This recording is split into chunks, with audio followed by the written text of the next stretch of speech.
Hello? Hey, Chief Omende. What all? Me Efosa no. Hey, how are you now? Now, it is a live broadcast. So, Imamo is speaker. Imamo is speaker. Yuma, he can confirm me. Do we do ni mo on the no. Say na okay.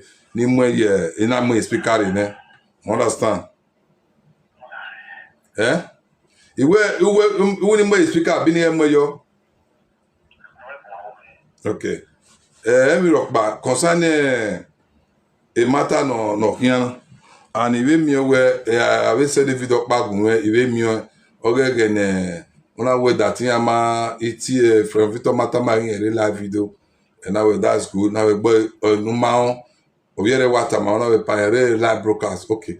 Only we gbera ugbe matter ni sunu we maybe me ya we aware no sure or no gwa kan we in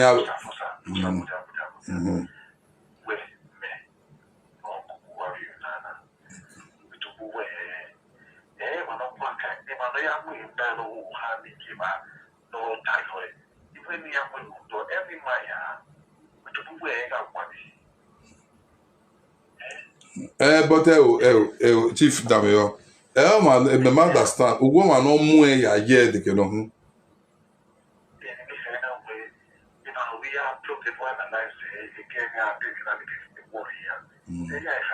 Okay.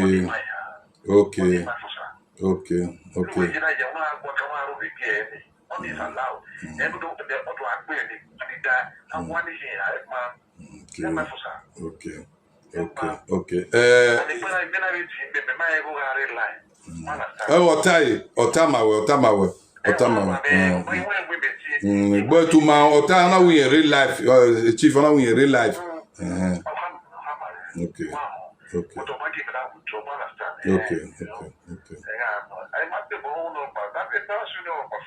Okay, because we are where I will get nobody no when I go. Me echo we me. Ibe katane sin Oginoba owe mo fi gitale ya ne sin. Understand you?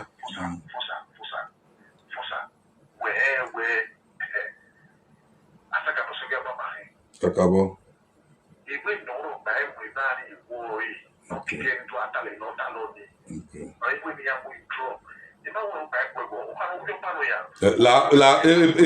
La Chief is sad inabo. Yeah, to any more speaker na will bon voice we o ma we no ma ge gun kan to ma no yi blog e mo yi go ge anyone wa to wa pe ma we Chief awon so ba ori line na tani we no we ya gun anyone e we kata na we na la ge ti e bo ge na kan nunu ene e we gun na we do talk of ori mo fi uyi e ma kian say na today to mama yin go mama yin come yin kan me na we gbe na bona we o eri yata in real na to boy wa we beta mu wa na we ke nu wa ya hem anywhere yin ma we na gun akan ma we na ma we gbina yo Oginoba yin ma we no gun ayo Oginoba no ebi ni yeta we ni ra fian ni ya mo la dia blog ni mo ye na ni ya ge iwe la Chief ya da we we Efosa ko yo wa to pe we ora ni mata na fonte wa me fa vito ti wati me ruto secure advice ona we line na working o we matter no go on ya ge na what to start with in a way even no ya mu ifitio ni odo mo Oginoba ni odo mo ilane in nota wonu ni e do na soteni odo gbedo analyze oni e ma wo no pa egba kan o hani ni sote no Oginoba no meme no wa bege wonu nya Chief meme no ni zebe umuzo no guwe na mo Chief ni we ni o meme ga we mi o ma we dara ma we daye u gbe wi mu e bo panyan ro ragbon o je Chief ka ya vio ni ma do ri owe o ma bai we oge poni e wo hani ma ise na dia make relevant e wo hani is relevant e ma wo no pa kwa no ro we wo no ro we but even eta wo ni wa e mu ye platform wa ale gbe do akbe analyze oni ma wa wani but no ma maybe kata mi ya we there na we na lao if no can tani we ask you say do we are imwe ye platform or na do mwe na do akpe ni mere life na we metic be yo ma no get we dogi only meta ọmọ lọ́kẹ́ rẹ̀ dókì àwọn àzọba wo èèyàn máa wẹ́nu wà rẹ̀gùn àkàyè mọ́ wà rẹ̀gùn àkàbọ̀ dáná wẹ́ mẹ́bi nàrẹ́ á blọ́ọ̀gì ẹ̀ àmọye ni mẹ̀gùn àná á pẹ́ ẹ̀ àwọ̀ ni ọ̀nàwẹ́ má ọwọ́ ni yẹn yí mi àyí náà láàwòwò náà lọ àwọn yẹn má rẹ̀gẹ̀dẹ̀ yá táwọn náà rẹ̀gùn àkàyè wọ̀ wọn náà mú ẹ̀ làdá náà tún màbí ẹ̀ dówó ẹ̀gẹ̀mì náà wọn náà ta ọ̀wọn náà wọ́ ẹ̀gẹ̀mì náà wọn náà ta.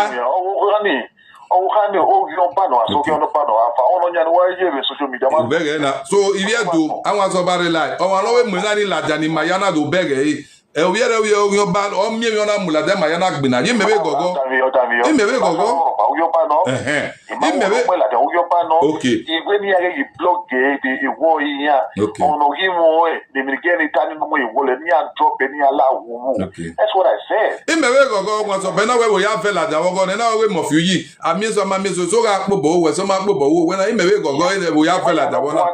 ìmọ̀ yẹn ló gbọ́ ká ẹ̀ ìyá sì sọ gẹ̀dù ìmọ̀ yẹn láti àkàmì àwẹ̀ ọ̀nà yìí nù ẹ̀ sọtẹ̀ náà yà bẹ́ẹ̀ dàtí fà ọ̀nà ẹ̀ níbi ẹ̀dẹ̀ ní àròbí ọ̀bọ̀ ẹ̀zẹ̀. Because when meje me mate o say de gi mo wo no versus no gi na me na wa na o to ma no na wa mo gi me na e me gege wa na gege wa na wa da la na wa la wa pe na wa pe wa re live wa we mo platform we na o yon ba no o di yo ba di ye wo o yun se fa fosa o wana ha yon go be yon wo my brother o wana ha mu we o wa mi me we egbe me we na egwa yo we do me reba we ba na no we atai matani I go but I send the video where I go abe na me na we ha na we chief emmanuel tawe na we meta ni de meta tai ipudiri ni ya when the person ogi mu imi na ni no hani ta no you amu po we o de gbe ari pite wo only my is ability na we ni ala wo eni si agi mane de mu ni e ga give me da mu ma o wa to remember amu picture ma ya mu ye ba na awani hi it's forbidden. No, it's not allowed. It's not allowed. Okay. Now, if you go there, I want to buy credit fight. When you way to move it, me way. If I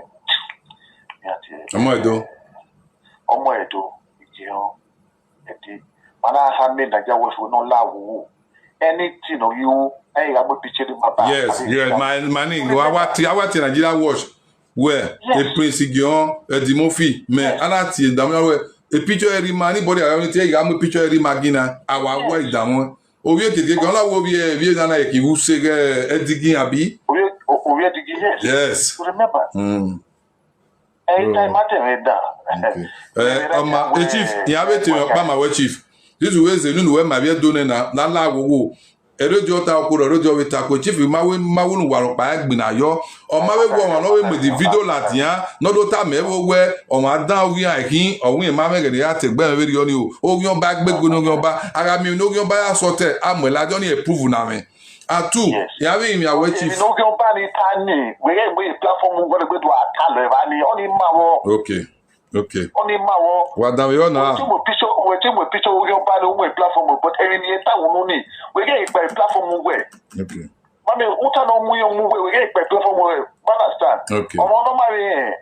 it's a different way na you we that's all wala anybody anything already wo yan ba na we ga pe platform I wo we mean wo meti fian wo meti send the egg on to WhatsApp we give me nota to WhatsApp it's a different case na big guy wala on your own note then anyway on the private no in bishop o hani o gyo ba no so gyo ba no afa yes no one aso ba logo ene o nya no e platform o ma gboni ya oni o ma gbon ya okay ya be temi okpa ma we se be o ka mo ba lao o de tu we gen ibe gwale mane eme ma unu nu vio bagbe we bona nu we ko underground work ibe gi oni be media ba na we call la lo esi o ma do send on ago na ina we no lao ya ma we go be ba 2 months ago na line gi yo line tie yo ona o we tie na o line tie ona line tie line na we tie na o line ma we agbo ni na mu me line o line The line not give many him. No. Oh, Chiefy, I'm telling you the truth. No.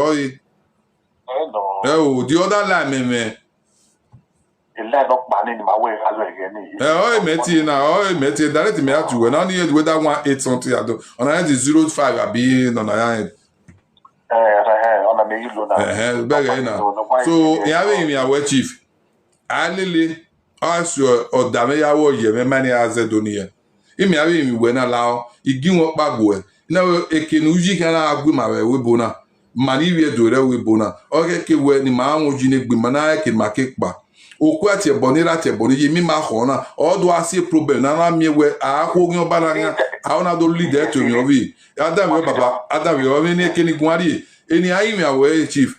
Ewa mekene na ya kede ana meti gbukwe wani wa mani ke afemare wani ama woni ya ga ku ama ni awro pato bana seto ya wele dado ya wo game no concern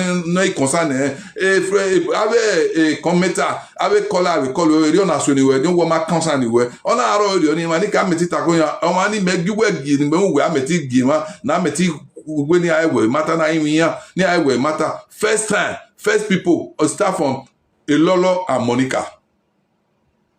Ameti seto e matari yani amega fi nu gegbe that do woge if you do ni ke ave meti we gunya when ave lawa because a France na or we have a troop on ave me troop without all those things mana hen emidiana mani we do maki amon you we mi aga kabo imi we do mo da gan wa meti wani to call these people imawo wa ya to ta fun pa wa do ari ai we kunu ezo wa gui odigba ni ai meti ti ya kegbe many my way sick again or there my no name phone now when my baby oyane again my when any when my baby oyane me we you know omo edo I could see conflict in myself.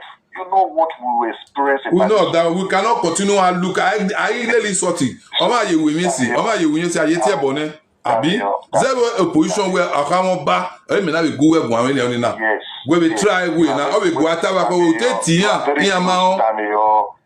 Any ama abuwe. You know me. I know you. Omo edo. We know as we try all these things to bring them together. Where you know Larry, you know.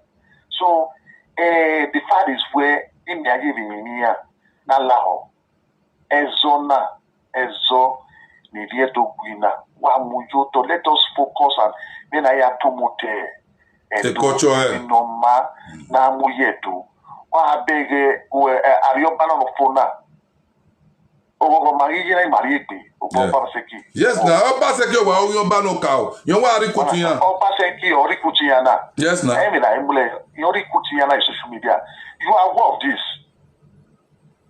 e continue maga you we buy Obaseki ga fina se body we not aware well my what's up na bossy ama me Obaseki what's up in group here we my so if you do when the video do na when you do that is the truth. Understand? Imagine that ibudiri ni ya ina we ono rai we agbe de muji utapamwa we ga mude ge ni una lo gbe platform we again the gbe repeat na ni the platform we oni im no ba awanihi so when I want to go to 44 step another go to form me set up I do make it peaceful my brother agbera bane okay awe zona media na ni mari we do na ba ga meti yawo ofure yo aga ke Nigeria gi un ade mari ma na you set agreement right now damio if we are here to na blogger do it the right way ame ni agbenya no say na it should stop it. Secondly, when you are promoting everybody dinner na in where death sentence abi courtesan na promote but every day my doing in a youth why don't you advise promote where oko ni na was stop this is the way to go a government in Nigeria allow you know those things. Let us promote the good image of Benin. You know, I have no, it's not good. Okay, I will no money. I do. You know, I think Benin do social media. I do your understand? So now la wo even no ma wa ya ge ma mwe wa ye platform where ya promote culture to or a purpose where you put it interest in well really what I say what tell you Efosa in having on anybody explanation about when that men no chief Davio on I'm begin ane ana amenity ana be ro we rent to we address where any what think any ya tag normal as a chief make an anybody explanation no you are entitled to address those I understand you know you can go on if I want done in the address so far when go magi you have you know me you know so Maria will again you know even if you play you know where only aware so that is that all that but on your table okay can it out okay Metebo any kind of winner so that's it you know what's it so any man when I go okay anything I go your ba etime I na gbere kakabo oh no you know I want gbere tin you go I want to quote your back here. I want to quote your back. Let me quote your back. What they buy? Who no fear by your money when not dinner quote your back. Eh, but not quote your back. Me. Oh yeah, go. So eh no. You are to. Yo. Man, eh. Where so? He has stolen no banner. Eh. Okay, Papa. Okay na. Anyone wadam yo. Walaho wo imi aje nu wa ya fe mari wie do ro wa ni risi the matter na matter pe na ke na accept matter we but e ke bono edu ala jana di dado edu asionisa we will still continue but the only ke me bere we wa bere anywhere e si fa won so ba gwan e ba we yen ma wo an mo video ladian yen ma we wo go mo video ladian o ni ewe o gian ni edu su ni gine o wa wo a always say ya but if you party eta na la wo both the blogger and everything any wa blog me na ga plug na ga mo a picture eri maya iba Oginoba ni na bi agwe me bi adu akpe ni me life na ge no Oginoba ta o I me not tan wo ro ne e ma ni bu bege we media we ge me no tago magba but no ya sen ko no tie bonari anu so gari na mugbe oro but okay maybe iwa la den iwa pe we ge no we no de o ge no we no de wa pe o do me la dan abere ema o ma ni an riwa gelodo we a ene wo ro ne anything no ri a no di na ya pe ma ri pe Oginoba ya be kin o we do no we do sa e gan meti wa la den platform wa pe o ya blog e gini mi a we a mi ni go see agbon na ego ni equal on everybody want many view to get money but egbe matana matana ama me yinu na agwo ma yene ota ne ba na we yen ma ka we yen ma na agbe na Oginoba yen ma na agbo Oginoba na Oginoba yen ma na yasene bona la wo ibi edo en watike eni eri yata na make sure we na hand there say na make sure we ata na ga show we live screen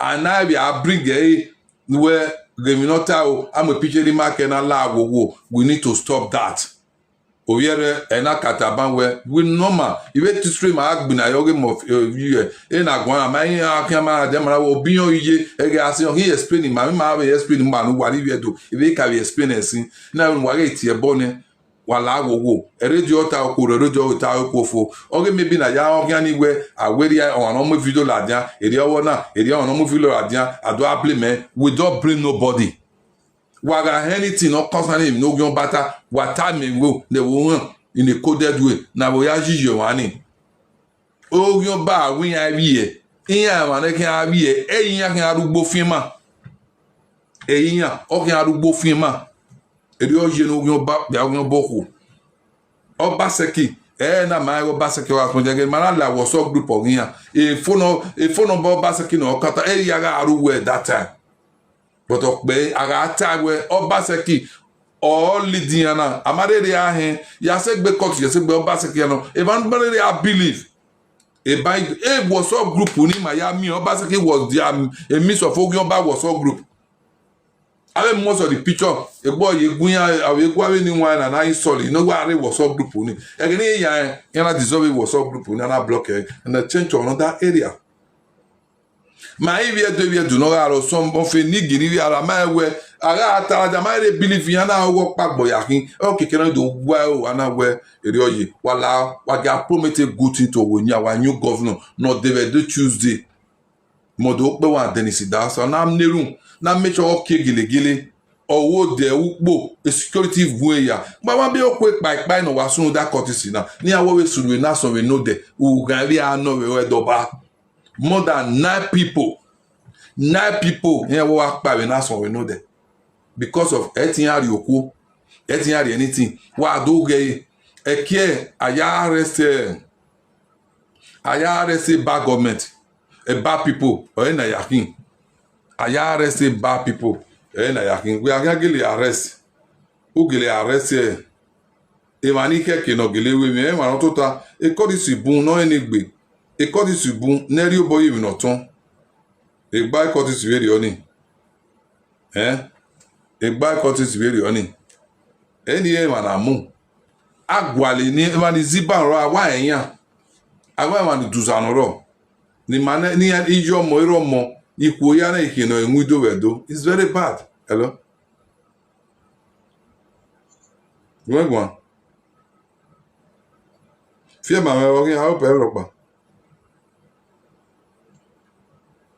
okay ma me a call you a drop ba so na lao iya gegbe okira iya gegbe okije iya gegbe okwe edogbo ni aye ona ma bi ho ona ema bi ho normal the boy mo life sentence innocent people I most of gbaligbori ma o mo innocent people yang have your yase e mana wa mugire si o crime agile why we na no we o confirm o we epo abi do ni aro whether amu eyo wa mu we ni courtis we you are one of the people no pa wa we assist station David Gbo because a courtis no enigbe e o magi yeme iviere give e meti di ya meti nwa me because of a quick back na wa do na vuri ai wa filo isi ni ya ai wa pa e mani ai na pa oyomo bonode eri oji awo na we ave kidnapping ave boko haram ya vun de wa mami ro pari wa ari talent wa kan wa ya gbina ana ido mi ewe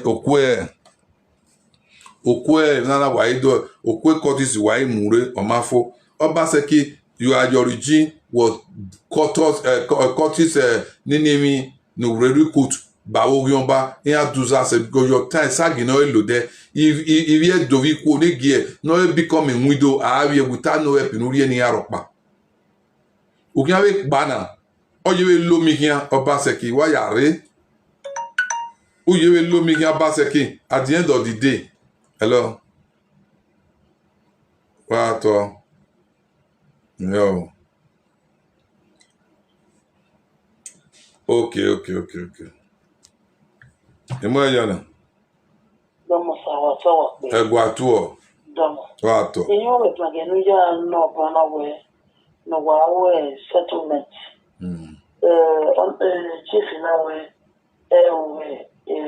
o wa bien ka we so we yana do levy police so we yana do levy.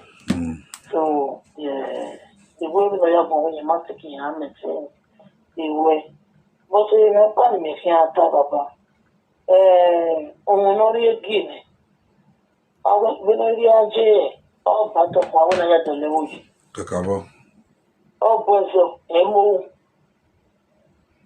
ugo ewu achi amamu ma wege amama wege na waya aworo wa ege na ya dole woji e wona ya mege na beru inu na no amugo na jobo e woni bo wa mu chifi me wa sa o ya pega o aya mo chifi no o ku si agema egino so ko igara de awo ko we enzo me yaro no ba we di meji awo mo so we mo we so na ma we mai e ba wori e ma bu we ti be e we le That's what I when I was yeah. So, on of the Lemuchi. On man mean, if really are me, even money may win the woman, may only something near me. I don't know what with a good. I'm very merry vision in a way. I'm a very money penny. I don't know what with a good. Oh, no, I go upon no yago. Funny man will make the Nayo Devacano. Oh, to never wear, no. But I could bring on when I got going and I have good by where I go about me. I have a with it. So, on the way, I don't settle. I am a job. Come away when I see when the Carabia never the gay, the year moment we are. When you don't Nosayaba. I don't say what I would have been at the level. I'll tell you. I know the Yashi. Start another with the little Nigeria home. You never book home. You used to show me the home. You might be able. I want a rabbi say. That's a good thing. Even with another runner. You want to be a body we are my amount. What if you feel you know? But my mother know that the runner. Someone over where you used to say so larger. And I'll go to another way. I'm making my best. So, if you're power in the town of one now, I'm not going to have to say, it's not really one. It's not really one. In the very moving wow, I knew one number and you can number and request. I make as a one up with an source. There is the man of my don't let me feel one or four. All I say, one of my comes to me. But the little which is one of the song for the putter. Okay, one of them. I was a mother. What was on the boat? Or you could have not say one of them.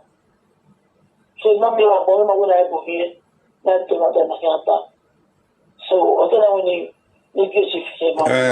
Emenini etabani fiemare no ma omaka owa amo for wiru oziga zebe isoti so na zedi amiegbeso ba agwe usuma bibie ka ode eni a oni ado ya tawe ya de makifo ya aro wi no nwa o se dado na ibegbe o ye owe ya you call after this video maybe tomorrow ya tie no make sure where emanu ka ni wasu no make sure where ogwale ma ni atia na make sure where abigi ya ori ogoto the dado ge wo ge the dado ge carry cross oge ona de yuvu o de isan o the dado ge fia for e vani ga isu na na sete vani ne wa me with the other people they will not have voice again anymore. Everybody will go down. Madu ame respect. Oh yeah, you call it back where. Oh you will tell. Oh what ma me ge ni ya tell where or no me the video la dian where ni we ni do tie ni no ge or wa dan we oba we matter no one no more right. Or where if ni yin ayi na la wo na we so na ya we blogi ado mo picture ado akpe we life na dan we akpe o we ni mawo o se na we ma ni do enu ni giving no wekin o was yet yes o ni eta na la wo koma kon no ri sort igi awon so ba wa la ho wa zo bo ino we ya gun na ogun in a way no ka won ba ya gun then ti mi se kina ka are we no ta ino we gbe on dalale wana wa o kede mi ri ne la wa la wo no gwe fori maropa ima ya ye bi wo ima ya ye bi wo no wi wa e do fori maropa no wi gwe so ero we awu we gwe de ne na awo yo kan kero kan la de no kan do gwe se we o se ana ru yi ne gbo ma ana we police abewu ne oyogo ya ye wa ni no ene gbe noro no ma ene gbe ihan ami asulo ko yo ohun oge no a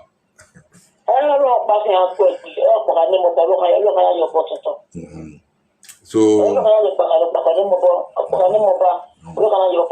kakabo so nala le dadoge nave me pari ne awon so ba nala na emekeme no wariri ho wa guane na no wala wo no wa follow up na ge lu view no be tama na me agbe wa ko e wa be ho we odo make a street where give me that yes ya be pe wa ko wow odo go make history.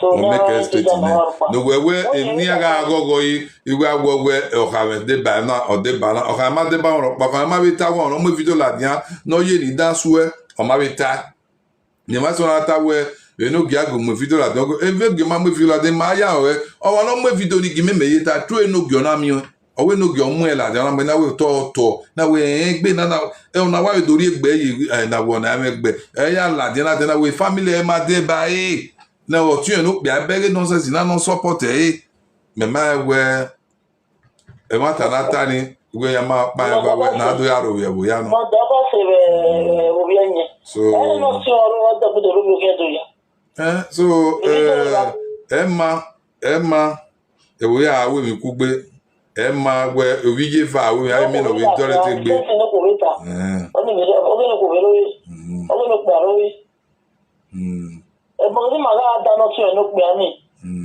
but at the end to be not the what no go say okay so me ma le o so bi agu me ko na ba fe na we ni ke o sa ga ki be na ma mi ma ko ni o ga le na te no me tu le ba ta ni we la e mi ave mi we la wo ayo me de we gbe ti me back o me de ti me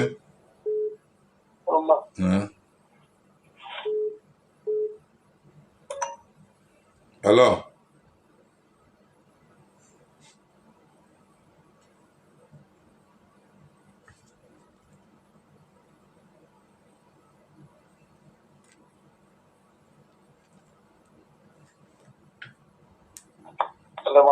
what oh yo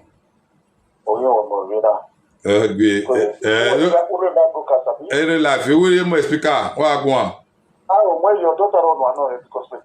okay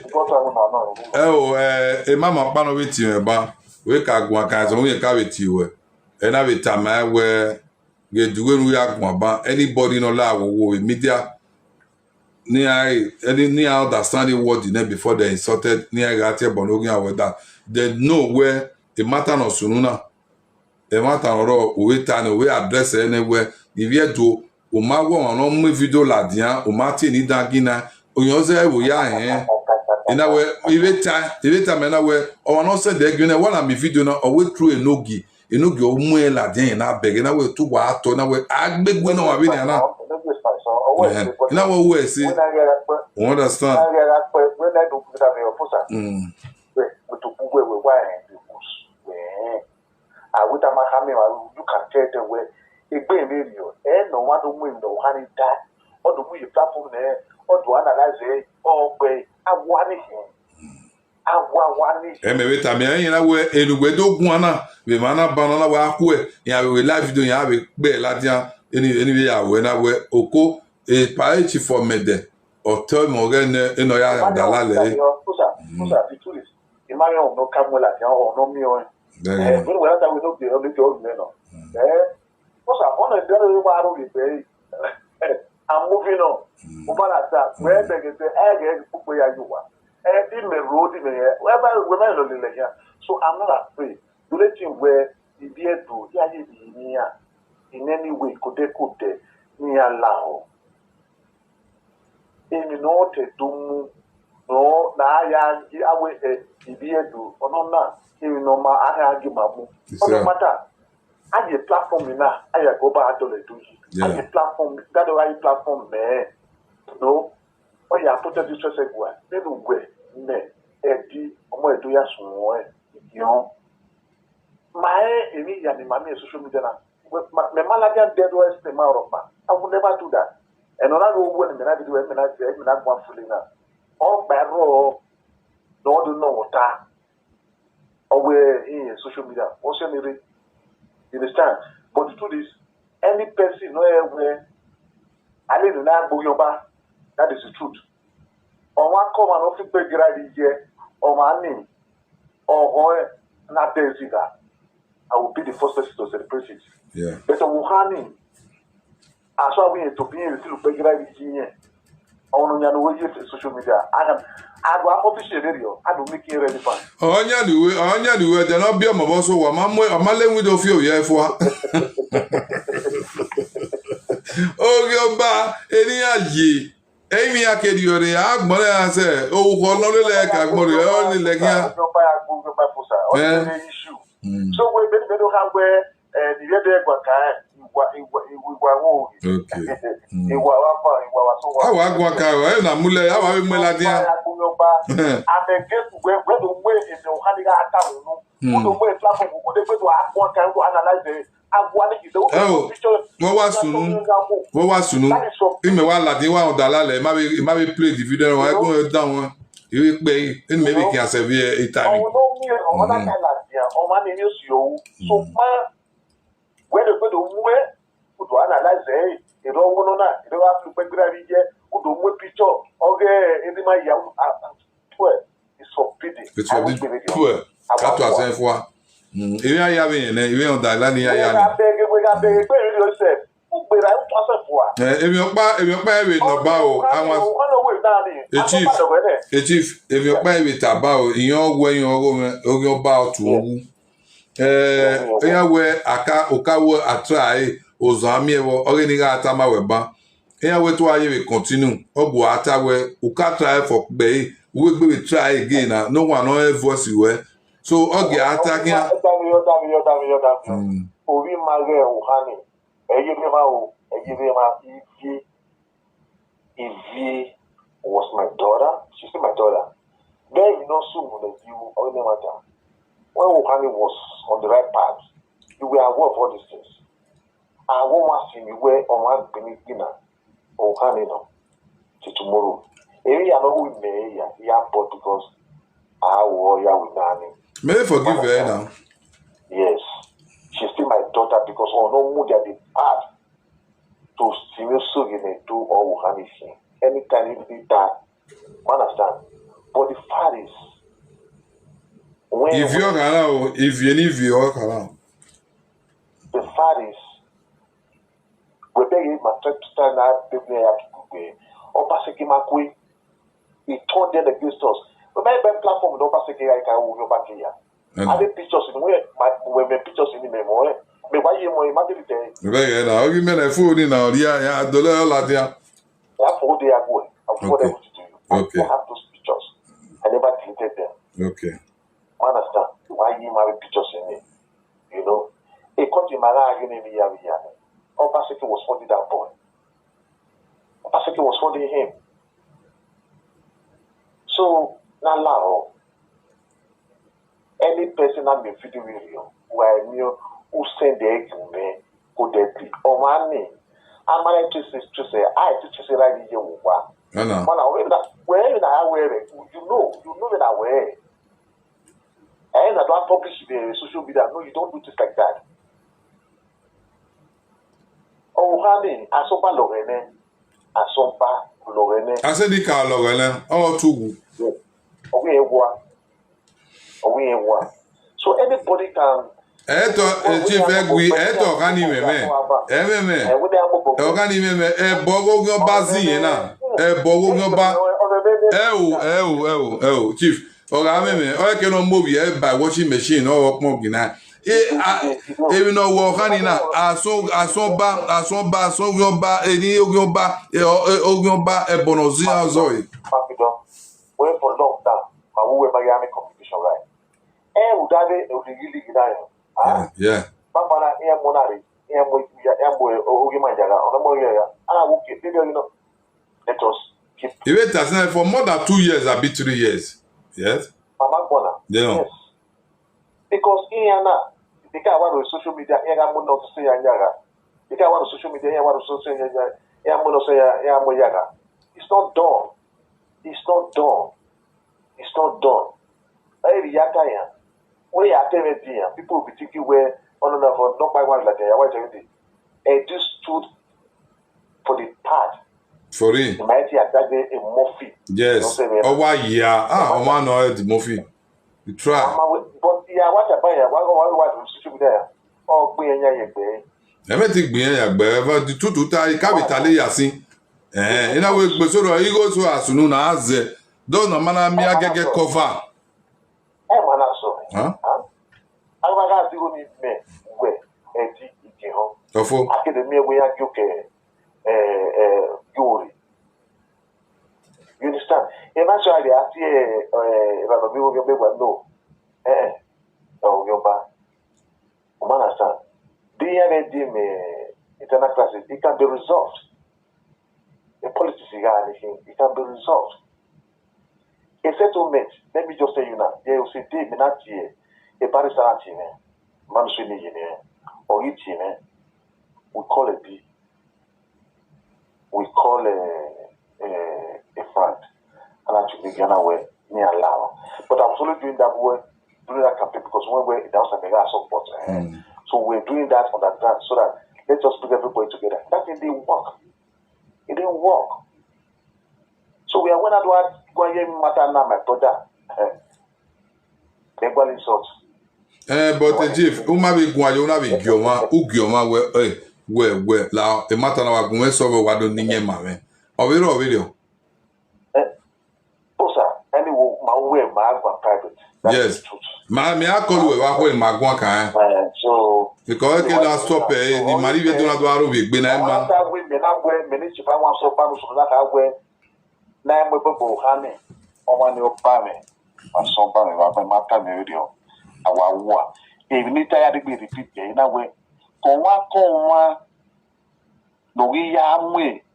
E no ka ni ta no do do atolo do analyze e. Ku yo pa mu ya e pa.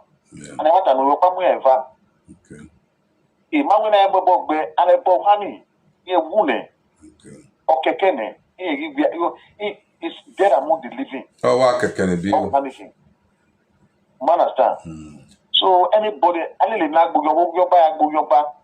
So anything na ya me wo hani or you won ya dinemi. Eti me agboro e. Agboro yo. So ma we na agbaka well me order na ha we na agbaka. Ni mo dani awawo waya ni ladia do gwan yo waya wesi iwa appreciate wa so pa wala ho wa ore platform wa na be ba ya age ni ape ni wa delete understand yita wa yita waya ni gwan yo waya wesi na ku gbe aguma ni bi edo platform that the way platform ya go ba ya do le do yi ya promote interested do every Sunday, only Arusa. Why posting baby?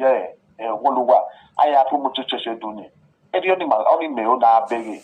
You know, anything no can go where people wala jana where wala. They think mami wa eroge udana. We are passing no jona. Eti ma go. I'm out. We'll be happy. I'm a fuji. Hey, so yeah. We are not doing it. When I go, we are not doing. Oyo paseki no jeno ya. Oyo paseki ya yomo. Oyo ne kojino paseki ya yomo. You know. So anything mafidon. Owe se ni ya working for verification. What's Owe so that. Wato. Ya we dia ti we ba ko ma ye we. We ani gwa ye mata na wa ya wesi. Mata mo wa e kan bi na ewi o. Iwe. O ye ma wa agbegi na emi na ya se ne na la ho na ye mi yi. E na ye mi ye kian ye na be na mi e. E ri ya sulu o. Where anybody not turning on our own, whatever platform where we go analyze it, what delete. No, wa we tagani o ka we taba ogen wa tagani won ron mo di video la na for the first time where o ama me na ya ta wo bi ro wi dan wu ọ̀rọ̀ tu la dia mi o gi ma e no ọ̀rọ̀ mo na ba ye be ba we we na we enogi me no ba oh say na ni give me privately. Okay. You understand? More you are not put in the video, we will not give. You know, now, I'm begging any. Who's a way now, where could they tree? Make a move, make one address or you don't go, honey. I will ramagi. You understand? I will ramagi. You know? When I will be with you there. And ramagi, na geni a do ta we money e bi eri egbo egun age no kai o. Egbo ta agbo mo yuwa o akin toge o. Ewi na iwe o keke no ta mira. Di magi ovi gbono ameko ne ona like ba o ovi ta mira. On the absolute us I see the canon of them. Ah?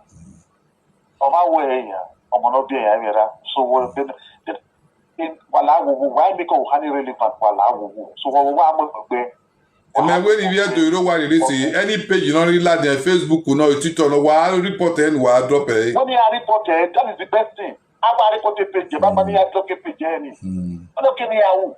I report a page. A link and I report a Western again. That I report. But I you know. Then why I like Diana, why I was it? If you do why I like Diana, if my new way, we're about taking on Generimana. That's song I could be. And make that money we do a copy. I donate 50 cents more. In my TV, more than 7 plants in your door. Bawani. In my could be. I also can't even my hands go. I give my copy while I will do it. Why give my Euro will be? While I new governor of it in all my will be. Why can't they no narrative by Tino support? I go back to the douche, you know, and another one with nowhere over social media. Emma, at a bonny rat, a bonny ye. Emma, very bad. You know, Emma, I really, for the past 2 years, yeah, Efosa, my women for the past 2 years. Oh, Mama, go on. You understand? And this social media not going to say, okay, I'm so young. That will not be why here. Wallah. Agimaya Kubi, I get you with me. Akubo eti. What you man go back to the douche. Wallah. What I beg you no soon for the past 8 years. In Maria go Basekina, if we don't man enough. Everyone, yeah, my. We don't. I don't know. Nigi. In Maria for the past 8 years. Oja. Imi anoki mawena. Imi you work kina. Yere la fo yere speaker o. Yes sir. Yes. Our secretary give me. Yes. Are you not you close the information again? Okay, I bet you. Yes sir. Yes. That's a boy I do where. We last in November. Yes. But they were stood before stand behind me. Oh, the woman when I. So having me a bullet in my maybe we are Oginoba. The government of Africa say government of Africa say boy. What about the one you were telling me? I don't want to take off emotional security. Have you I will mama sorry. I will not say yana. So I don't know where I am. We are passing, you know. So we are no good. Yes, you're putting an eye of Lupegira. You're putting Yeah, we will be not your make your now. Well, I will. We are not and you get to Pinaya, and I put it in a Opaseki.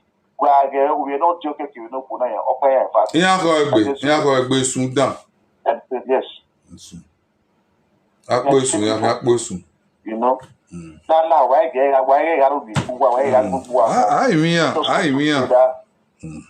so that now you platform why I go back to look. If you want big, what's it? Yeah, to about when. What's it? Well, I was anyone, you don't want to see. I will be call you once or banner, we will be the Zenunu for the second time again. So we'll continue to measure where we made the settlement of with the doing media, the PC agreement, one love and unity for everybody. Okay? So anyone we say wa to agbon anywhere na really agbona we are love here against tomorrow. I make na really ni awe gun kan den we gun kan na wa ya fe ni we dey wash me ke no manro wa to agbon wa agbon ke na we ma no we dey wash me osalobo ni ka no fi wa we re ni wa re ki Oginoba ni wa ra wa zemwe yiwe ni wa moza ge family wa understand me so we no ma akuwaba so understand we no ma akuwaba if ke we afa wa ri obo ya fa odino denu wa ijo mo rebo o wa no gba owo mo wo pe a omo awe same ye to nu eze ero mo ne gba owo mo we ri auda wa omo arabi omo bebi omo ijo mo ni gba owo mo o wa iwe gbe ri o ya we dagun wa o wa enjo wi wa sota o wi wa we enjo wa sota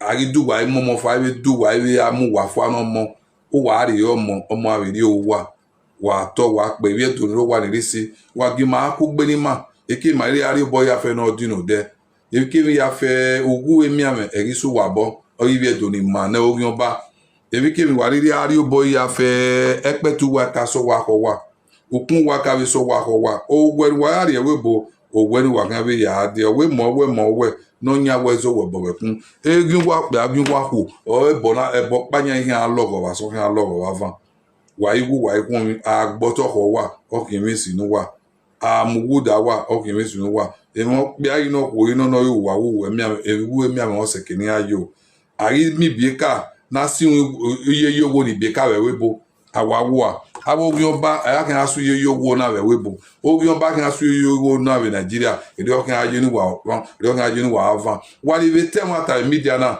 wa ma kere gan wa ye wa so wa ma kere gan wa ye wa avan o bia yi no ko no wo nu da o tell ta no wo nu da o comment mi no ma wo nu da o gbe mi no ma wo nu da o call ye mi no ma o wo nu da o ri ye mi uri o boye po ya wi zo no ma ọwọ́ dẹ̀ wo nìyẹn do ládàá nìyẹn do sí balẹ̀gẹ̀ nìyẹn do sí gbé nìyẹn do sí mú ìwà gbé ọwọ́ dẹ̀ wo tó wọ́n kí aka wọ́n ẹ̀wọ́ náà wọ́n yóò bọ̀ náà ma ọwọ́ nìyẹn do yóò bọ̀ nìyẹn do sí ìwẹ́ dìgẹ́ àsìdìgẹ́ wọn ṣe dìgẹ́ wà sọ ọ ṣe dìgẹ́ wà van.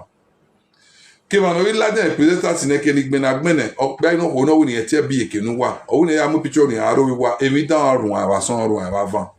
ó wà á mú sẹ́nu wà gbàlọ́ yìí wà á tọ́ wà á pẹ́ ọba àtọ́ pẹ́ ìṣẹ́ wa to wa pe ma we pe enika o witi ma to ma pe but eri ma ya fe o to we kete o po we kete o yo po we adugie awo gian bi awo gian ko keke ni ariri aye in aro wa aro de in asuwu e de na woro wa in ari omo gian in akeri o vin ayu we washing machine o o ni aga en ni ka o ya seni ka no mu aria ni akovin oduku fi o vin afo ovio base kino pia no dion ko ovio base kino ko no dion ni rewe bona ni ari kutu na watami ri kutu ni yin akin soja no yetu no mami ewe wo vio so wa akin aba akan kiyan wa san akan kiyan wa van wodo no gbe kadi yo yin ayo wa won bia won ko ni rewe bona won yo mo iro mo no ikedore no uji nari ni vie do no ivi nari iruwe ekan igo unwe mi no geregbe o bia no ni edo mu si ni agima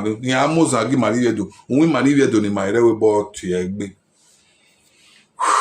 we do kan aye wa so do kan aye wa van oba to pe ise won lo wa we say I remain Osaze Efosa Owelu Ego TV.